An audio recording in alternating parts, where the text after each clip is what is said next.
Welcome back to the verdict, and let's get to Abuja and ask Samson and Abiodun. Well, let me start with Abiodun Bayi. What are your expectations? What do you look forward to seeing tomorrow? I'm looking forward to see as many Nigerians as possible come out and cast their votes peacefully and watch the votes and accept the results no matter what they are. Samson? Well, I'm looking forward to the polls opening tomorrow at 8 o'clock and citizens casting their votes. But more importantly, as an organization that is conducting the parallel vote tabulation, my expectation is INEC would declare the result as the vote casted at a polling station. The results declared by INEC should be a reflection of what transpired at the polling station. And at the IGA Africa watching the vote, using the PVT, we will be verifying the accuracy of INEC's results. Okay, let's bring it back to Lagos here in closing, because we have very little time. But what do you think will be the deciding criteria for tomorrow as people go out to cast their votes? What will they be thinking? I wish I could say is on the basis of what is on offer, but the interest will determine this election. There are no inspirational candidates within the two leading candidates. There are third-first candidates.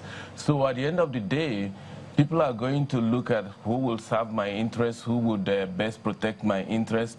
I wish it could have been on the basis of the individual worth of the candidates. This election would have turned out differently if it were based on all the candidates that are on offer. What are they promising Nigeria and voting on? But we have not gotten to that stage where it actually determines the outcome. Madam, you have better information than most on whose behalf you are concerned. What would be your reassuring word to them?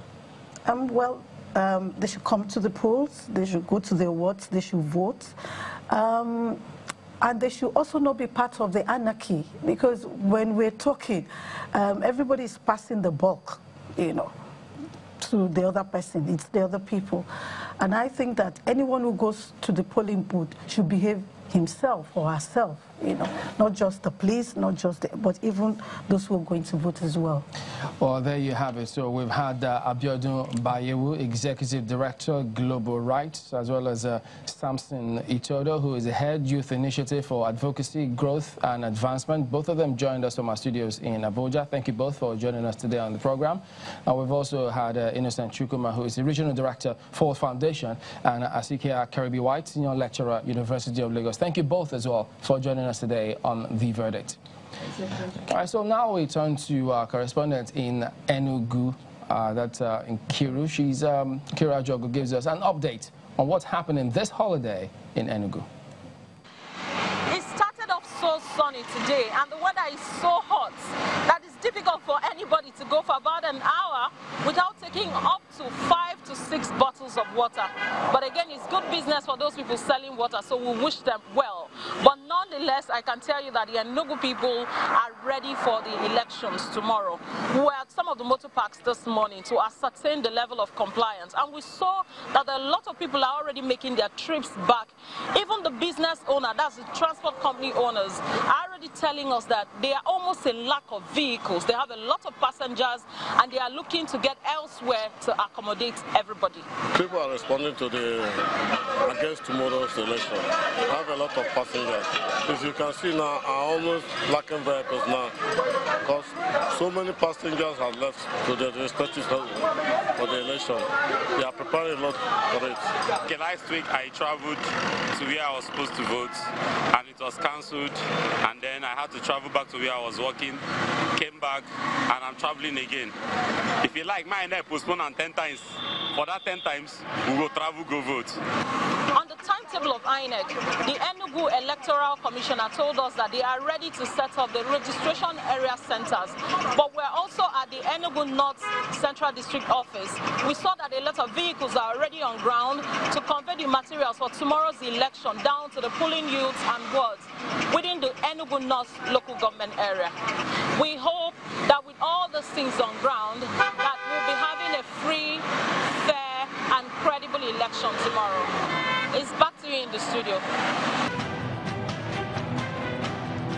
Welcome back to the verdict. Well, yes, we did tell you, having looked at those permanent voter card figures in percentages, but now there's a little bit of more breakdown concerning the actualities, what those figures mean, as represented by states.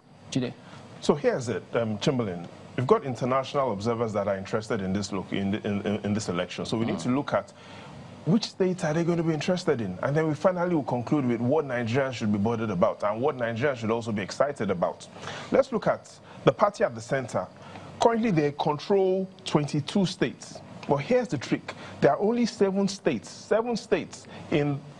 among these 22 states that account for half of all polling units. So remember, INEC has released the updated polling unit figures, which shows that there are approximately 120,000 polling units across the nation. But in those 22 states that are governed by the party at the center, 7 locations account for half of the polling units in their own states. Now look at Lagos. Lagos has over 8,400 polling units. Let's look at another state in the southwest, Oyo. You can see that over 3,000 polling units. So in the southwest, the states that the international observers will be concerned about when it comes to the party at the center, Lagos and Oyo.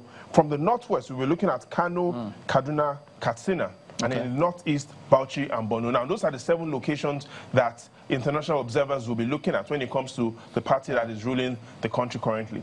Okay, so let's look at the next one now, because in the particular one, you also get to see those states in terms of how they also represent these polling units in those states that are also there. Now, here so you've got the opposition controlling 13 states. So the main major opposition in 13 states. But out of those 13 states, half of the polling units in those 13 states are just in 5 locations. So we're looking at Rivers, Delta, Akwa Ibom, and Benue, and Sokoto. So for the major opposition, if they look at their own 13 states, and when international observers are trying to look at the areas where we need to ensure that there's peace all through, a lot of emphasis will go into those 5 locations: Rivers, Delta, Akwa Ibom, Sokoto, and Benue. So those are the states that have half of the polling units in the 13 states that the major opposition currently governs. Okay, so I see that in the first one, you have a little bit about over 19 million PUs, but in this one, you have a little over 17 million PUs. But the next one,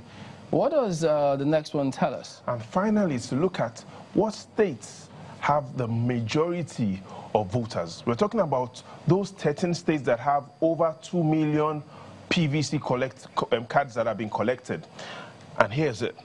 In the southwest, we have Lagos, 5.5 million PVCs. Yep. In the southwest as well, you've got Oyo State.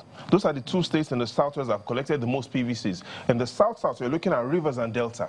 In the southeast, you've got Anambra, 2 million PVCs as well. In the northwest, we're looking at Kano, Kaduna, Katsina. In the north-central, you've got Benue State, you've got Plateau State, you've got Niger State. And then in the northeast, you've got Borno, Bauchi. Now, these are the states that have over 2 million PVCs that have been collected. Now, the question is, will they turn out to vote? That's the big question. Will they turn out to vote? So we'll end it at that point, because if you don't turn out, your PVC, your vote may just be swallowed up. All eyes will be here. All eyes will be here. While the leading party, the party of the incumbent, is hoping that those that voted for him will still vote. The major opposition party is hoping that these new voters will vote for them. And again, you've got a lot of other candidates that are also looking to the votes of millions of Nigerians. Thank you very much indeed. Keep an eye on this state. Keep an eye on this state. I've got my eye on that one as well. So, gentlemen, there you go. So that's the show today. Well, thank you all. The verdict will continue in a moment. I'm Chamberlain Uso. I'm Gemba Umar, and I'm Ayo Makinde. Go out and vote.